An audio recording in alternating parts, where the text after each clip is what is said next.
Rap news, street politics, best hood channel on YouTube, and we back again on the west side of LA to speak on how them A-Tray Hoover members beat that body when they pulled that skid on Pop Smoke and everything went left, man. Now, you know, it's 2025, man. This homie occurred almost 5 years ago to the date next month. And this was a well-publicized murder that happened in Beverly Hills at an Airbnb. All police are saying right now is that they got a 911 call just before 5 a.m. The radio call was called in by someone from back east and stated a friend of theirs' home was being broken into by multiple suspects and that one of them was armed with a handgun. Now, most people is familiar with the situation, but to give a backstory, the upcoming rapper Pop Smoke out of Brooklyn, who had ties to the Crips out in New York, was vacationing in LA when some mistakes was made on his side on social media. His address was leaked and the flock team paid him a visit at the Airbnb. Now, what ended up transpiring was kind of off script for what was supposed to happen. 3 dudes ended up popping inside the Airbnb, and according to LAPD detectives, they was initially there just to rob them.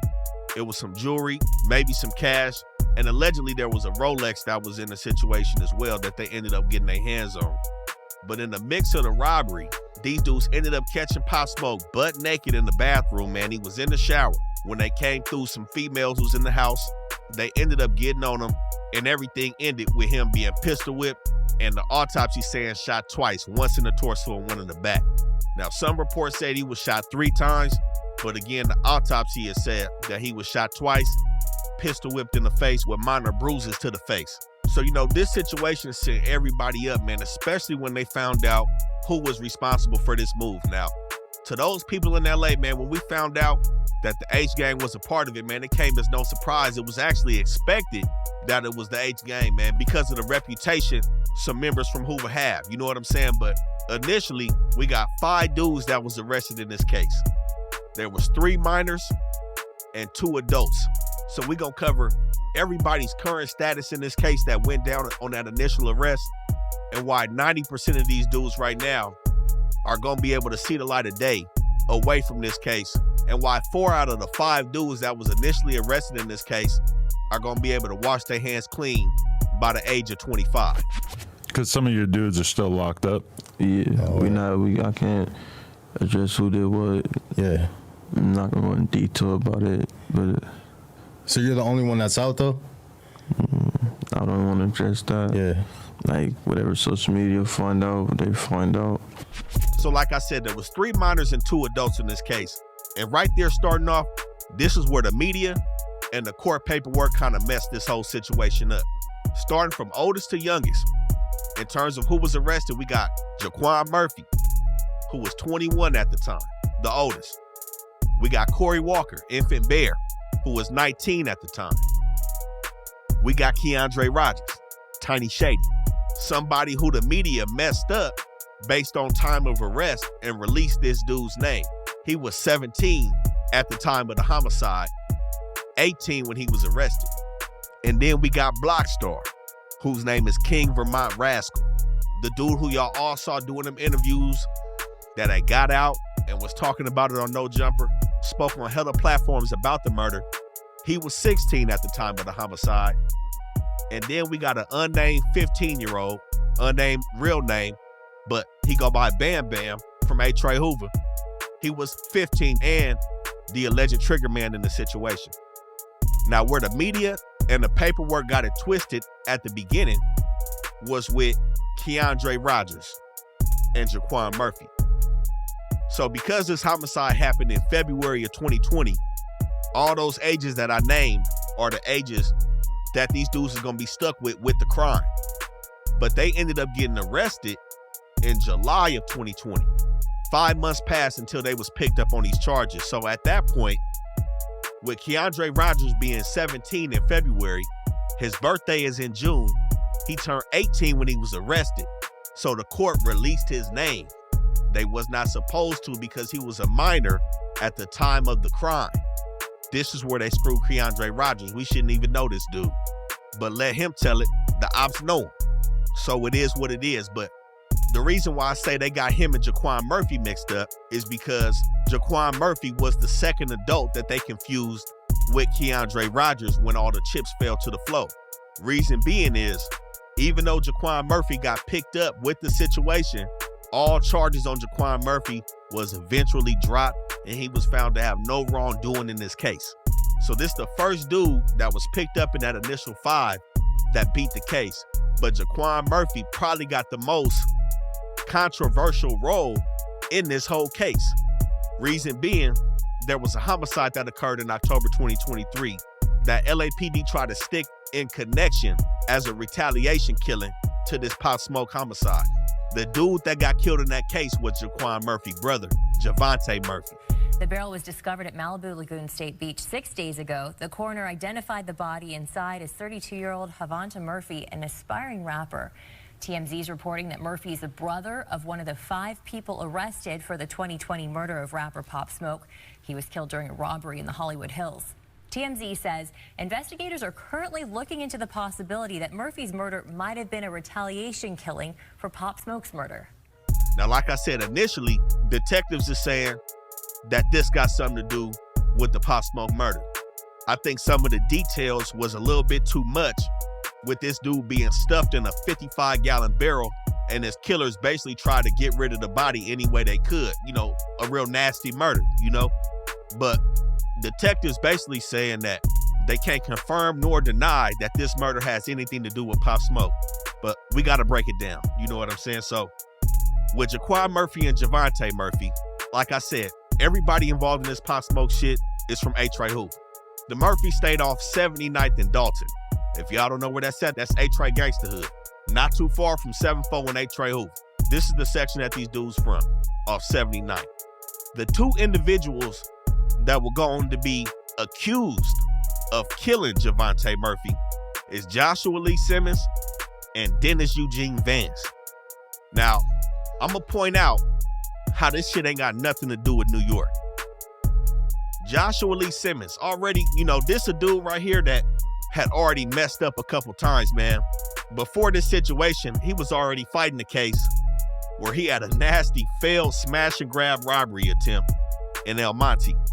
He popped into the store, man, tried to rob him, ended up getting beat by the owners with a stick. They done pulled his shirt off on him and all that kind of shit. So really one of these dumb criminal type, you know, just a dumbass. You know what I'm saying? Motherfucker go to rob somewhere and end up getting beat with a stick in the spot. But this dude stayed off 11th Ave in Manchester, and he got ties to 80th and Cimarron. Now, that 11th Ave in Manchester is going to be right in the middle of Inglewood Family Hood. Not too far from 79th and Dalton, where the Murphys is from. But that other address that he's linked to off 80th and Cimarron is going to be in A-Tray Gangsterhood as well, along with the Murphys. So this is how you see this is a personal situation that had transpired. Nobody from New York came out here and did nothing to anybody. We just got to set that straight for the record. And then for Dennis Vance, he was off 64th and 7th Ave, smack down in the middle of Rolling 60s hood. So this is hometown shit. These dudes already knew Javante before the whole Pop Smoke shit. These dudes is from the section. They all from the same area. Different hoods, but this South Central. So this is why this murder's isolated and why it couldn't be confirmed to be connected to that Pop Smoke homicide. But something else that make people look at Jaquan a certain way is because they say that he's in prison currently. But the thing is, he's facing a dub for an unrelated attempted murder. Not facing, he'd already been convicted. He's doing a dub, or at least eligible for parole in a dub for an unrelated homicide. And like I said, he was the oldest member to be arrested in this whole situation. He was 21 at the time, he's 26 now. But like I said, this is probably one of the most controversial members that went down for this case, because not only did his people get killed, but he's also in prison. So from the outside looking in, it looked nasty, but Jaquan Murphy have nothing to do with this. Now the next dude on the list, man, is gonna be the individual that y'all all saw that's pretty much predominantly associated with this case. That's gonna be Blockstar from A-Tray Hoover. It was a robbery. Nobody did none of that. That's all false information. It's a lot of pages that's like giving out false information, YouTube's, like the vlog, false, like They don't know none. Y'all don't know nothing y'all talking about. Y'all just assuming, and y'all just putting shit together as y'all going around. Now, when we seen Blockstar, we seen him get on No Jumper. We seen him do a bunch of little different interviews. We seen him on Hella Lives, and he's talking about this situation. One notable thing that he said, man, was that he felt like he got off too easy for this joint. What do you say to the people who feel like you got off too lightly and they wanted to see you spend forever in jail? They right. I did get off too lightly. So like I said, he was 16 at the time of this move. But I think some of these dudes is kind of throwing wrenches into the scenario and throwing off the path. One reason being, man, when you see everybody talking to these dudes in the comment sections, wherever they at, everybody's wishing death on these dudes. And of course, somebody gonna say, I'm not worried about that shit. These niggas want to be tough. They're not worried about it. But you just never know where something's about to come from when you got the whole world damn near in your comment section hoping you face the same fate as Pop Smoke. So I be seeing little bit of things where I'm like, man, these dudes is throwing wrenches in the pile, because on No Jumper, he said he was 17 on the case. That's not true. He was 17 when he got arrested, but 16 when the homicide was committed. So he's tried still as a 16-year-old. He could have been tried as an adult though, but he wasn't. In California law, man, anything over 16 and up can be tried as an adult. But I think the DA and the prosecutor had, some more sinister plans for somebody else that we're going to speak on in this video, which is why they let all the juveniles off for the most part. 2 of these dudes is already out. One of them's about to get out. One of the dudes that done got out first is Blockstar. He took a deal that will release him at 21 years old. He could have stayed till he was 25. I think if YA was still around, he'd be in till he's 25, like his counterpart Bam Bam. But he signed up for that 4-year and I think 2 to 3 month deal where he's out at 21. And my only guess would have to be because somebody laid out the roles and how everything played out in that house with Pop Smoke. And the youngest of them all, being 15, took the rap as the trigger man because he couldn't be tried as an adult because he was only 15, California law. So these other 2 dudes seemingly merely accessories to the homicide and having their charges hit as voluntary manslaughters and home invasion robberies instead of the murder. So this is why we see Blockstar on the internet today. But one thing we noticed about Blockstar, man, he's not the sharpest knife in the drawer, which made it look like, again, some people may be throwing wrenches in the case. When the psychiatric doctor did their evaluation and took it to the court, they basically saying that they think Blockstar was playing stupid, playing dumb. They said that he was in school and was kind of like probably in a special ed class, little silly class, not full slow bus, but y'all niggas know what I'm talking about. Them dudes that just can't sit still, playing around, talking too much, always into something. But when they analyzed his test scores and his IQ scores, they said it was average. The psych ward doctor said he was just acting silly. They said he knew everything about how the juvenile judicial system worked, how this case was probably gonna pan out. So if you ask me, he seemed to be pretty laced when he got behind them walls, man, and did what he did, because this grants everybody some freedom, man, including himself. But these dudes also are not idiots. They know exactly what game they playing, man. And we see Blockstar, man, he got a manager. He trying to do the whole shit, but he's still tiptoeing. When we see him, he's still scared to go down. He doesn't want to be wrapped up in no more bullshit because he know he got away with one. We just seen him in the studio with Frosty, little dudes from Inglewood family. He said he go to war with them dudes. Them is his homies. But they like these from brims. Like, it's a lot of different brims. And they pay so like, you want to sit in the car? I looked at cuz I'm a dead homie. I ain't never slept in the car from no nigga and wait, see how I bounced out the car. And yeah. Pro chew and bounced out the car, and then the brims, they ain't bang on me. I guess they already knew it's up for me on Hoover, but they already know what's up with you. They already know what's up with already trying to tell them because they already with YS and everything. On the side, that's what my manager said. My manager had told me like on Hoover. My manager had told me like, man, nothing. Like, they already know you with us. But you actually go to war with them. And this is something for the dudes out of town that wanted to know why the Hoovers would do this to somebody that has ties to some Crips in New York. A lot of people out of town still think the Hoovers is Crips. They're not. Some of them do push the cripping, but for the most part, man, they just straight criminals. They beefing with anything. It don't matter. Just like a lot of hoods out here, man. It's probably more Crip on Crip beef than Crip on blood beef. I'm gonna keep it real. So when he said he go to war with the families, that's nothing new. The families gangster bloods. They've been known to be cool with the Hoovers and the A-Tray gangsters in certain instances. So there was really nothing to think about if these dudes even knew he was a part of any Crip, and that none of that even matters. So that's to them out-of-town dudes still wondering if gangbanging politics could have played a role in this, where it could have stopped them from flocking this spot. That's a no-go, man. It would have happened regardless. Even if the Hoovers was Crips, it would have still happened. But what we see after this, man, when we see Blockstar, we also see a grip of other dudes from this set, man, taunting and still making fun of and beefing with Pop Smoke. You on me dead. You on me dead. You on me dead. Pop Smoke ass got hit in his head. You on me dead.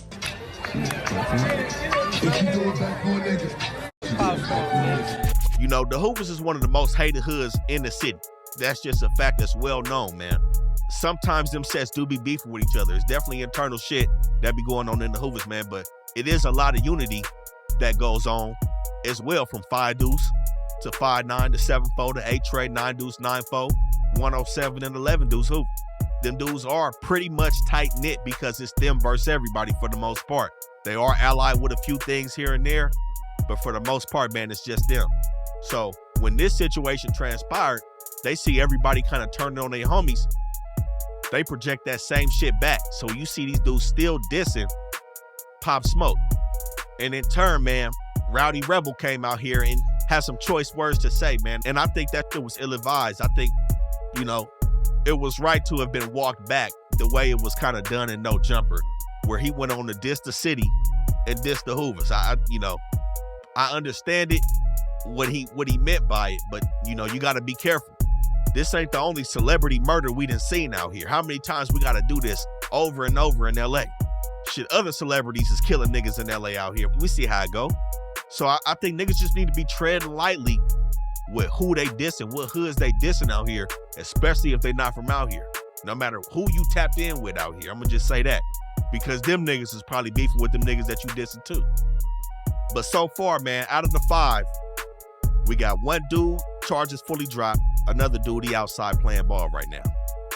That leads us to Keandre Rogers, the most recent dude that went down on this case that's released. Now, Keandre just hit the streets, man. He fresh out, real low key. He not flagrant like Blockstar. He not signed to a manager. He not doing none of that. He just trying to get his own thing together, man. And what we seen from Keandre, man, I'm not gonna say exactly where he at, but he in Bull Heights. He ducked off. He in Evergreen Hood chilling, man. But, you know, to speak on that, Evergreen and White Fence, that whole area is up right now too. But he's somebody that's looking to be real low key with their movements at this moment. Like I said, he was 17 at the time the murder happened. And honestly, we shouldn't even know this dude's name because he was a minor when everything occurred. Of course, now he's 22, but he was never tried as an adult. He also pleaded guilty to voluntary manslaughter, home invasion in April of 2023. So he back outside doing his thing, man. And reason being, again, because I said California law, he could have been tried as an adult because he was 17. But like I said, I think they wanted to save that heavy shit for the real adult that was on this case, man. They wanted to slap these dudes on the wrist, and I'm going to explain why when we get to Mr. Walker Infant Bear. But with him now being 22, he also sat down for 4 years. And he could make his presence known on the internet. I don't know if he does. Like I said, he doesn't seem like he wants that limelight like Blockstar took advantage of when he touched down. Because like I said, everybody is associating Blockstar with this case. He damn near made you forget about everybody else that was on the case because he was just trying to live in the limelight of the murder. Not ashamed of it. He said he's not sorry. You don't need to be sorry. It don't matter. It is what it is. You know what I'm saying? Ain't nothing was a mistake. But when now 3 of the 5 dudes kind of wiping their hands clean of this homicide, it leads us to the individual that took this from a robbery to a homicide. Bam Bam, who was 15 years old at the time. Now, this is somebody that really has some rep around their name because Treyway said this was his little brother that went down on the case. Shit, well, the allegations is my little brother in jail for actually supposedly killing Pop Smoke verse. My boy innocent though, free man for on the set. So your little brother is in jail for killing Pop Smoke. Mm-hmm. Damn. We see Treyway is also locked up in CDC. His parole date set for 2027, so he gonna be home soon. But when everything transpired, he spoke on these dudes and spoke on this situation, saying that this was his little brother that went down on this case. But another thing is, with this situation, Bam Bam was set up in a cell with an informant. They pulled the tricky dance moves on this dude and set him down with a seasoned vet up in that cell, and this dude started running his mouth. So when we seen Blockstar talk about it, I think Remo or Adam, somebody asked him about some snitching. He confirmed that dude was talking. It's all known. This dude spoke about the case and admitted to it to somebody who probably told him that they was from the same hood. Probably an older dude that was claiming Hoover, probably is from Hoover, that's claiming to be down and wanted to know what happened. Bam Bam sat down, told him everything, and detectives had the whole case. But since Bam Bam 15 years old, their hands is tied behind their back. They can't hit him with the adult charge. He's not 16. So, you know, the series of events is kind of crazy how everything transpired, man. Because if Bam Bam was a year older, I'm sure everybody'd be washed. But he seemed to take everything on the chin. We seen him sitting in the tank with Blockstar, taking it on the chin. But, you know, does that count as paperwork? Him talking in that cell? They get a lot of people like that. I'm just saying. Y'all let us know in the comments. Does that count? Was Bam Bam snitching? Did he snitch on himself? Did he snitch on his homies? When you see Blockstar was kind of like, yeah, I ain't got no snitch paperwork, but the homie didn't snitch, but he did. What's up? The rumor was that that one of y'all told on yourself to the informant that was in the cell with y'all. And they said it was you or one of the minors that was in. Nah, it wasn't me. I have no snitch allegations on my name. Yeah.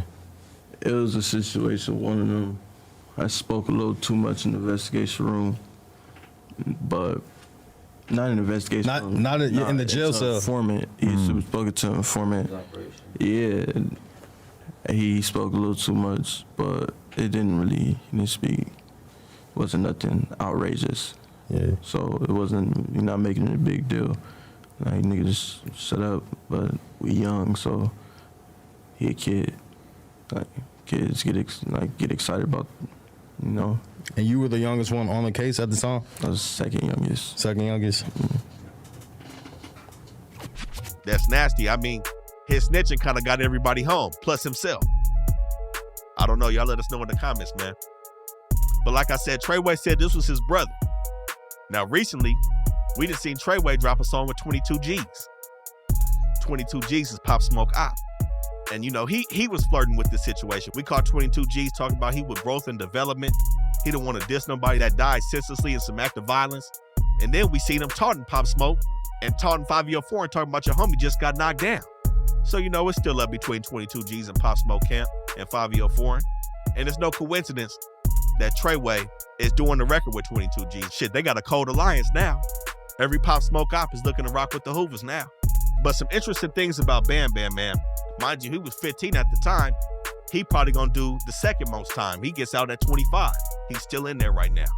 They put that hold on him because he said he was the trigger man, so he don't get out at 21. Now see, the maximum age, again, for juvenile detention is 25. And if your case began in juvenile court, you can stay in juvenile detention until you're 25.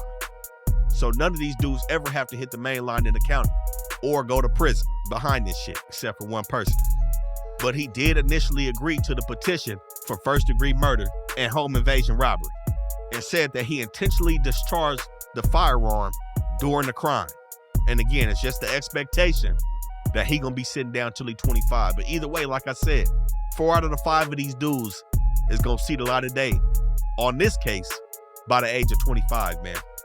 But that takes us to the last person who's about to start trial January 14, 2025. Corey Walker, Infant Bear. He was 19 years old at the time of this flop. He's 24 now. Now, he's also had ties, a residency off 94th and Budlong. That's going to be A-Tray Gangsta Hood as well, but not too far from 9 Deuce Hoover, but he's still an A-Tray Hoover member. Now, the crazy thing is, Infant Bear was not inside the crib when everything went down. We already told you, Keandre, Bam Bam Blockstar was inside, did that. That's cool. Because what the DA prosecution trying to say is, he's the puppet master, man. He orchestrated the whole thing. surveillance the crime scene, provided the weapons, and planned the whole robbery. They trying to hit this dude with the mastermind, which is why they slapped these dudes on the wrist, and prosecution gonna try to hang this dude. Thus why he ain't took a deal yet, and why he's pushed his court case back all the way to January of 2025. Literally, it's by February, by the time this shit ends, it's gonna be 5 years since this murder. That's not too crazy. Some dudes take the speedy trial, but in instances like this, he trying to play his cards right. The thing is, his lawyers, he got 2 lawyers. They trying to leverage, hey, you let these young dudes off. He wasn't even a trigger man. He really wasn't the mastermind based on what Bam Bam was saying in that jail talk with the fake homie. But prosecution gonna say, yeah, these dudes are kids. He was the only adult here since Jaquan was let off. He was the mastermind. He made these kids go ahead and do this. That's what the prosecution gonna be saying, man. And again, these are just allegations. He's innocent until proven guilty. He gotta be judged by 12. But if I'm gonna keep it real, it's not looking good, because it looks like the prosecution and the DAs played a dirty trick on him by letting the young life off, because they knew they was gonna be able to keep him. So he's pled not guilty, 1 count of murder, 2 counts of robbery, 1 count of burglary, even though he just sat in the car. But it was said that Bam Bam was on the phone with him the whole time they was inside. And he's referred to as a non-shooter, but the only person facing adult charges on this case. And you can see in the preliminary hearing, his lawyers is trying to lean on that, because the prosecutor is like, man, we need to make sure everything's tight knit. There was other juveniles on the case. We don't want too much paperwork out. His lawyers is like, wait, hold on.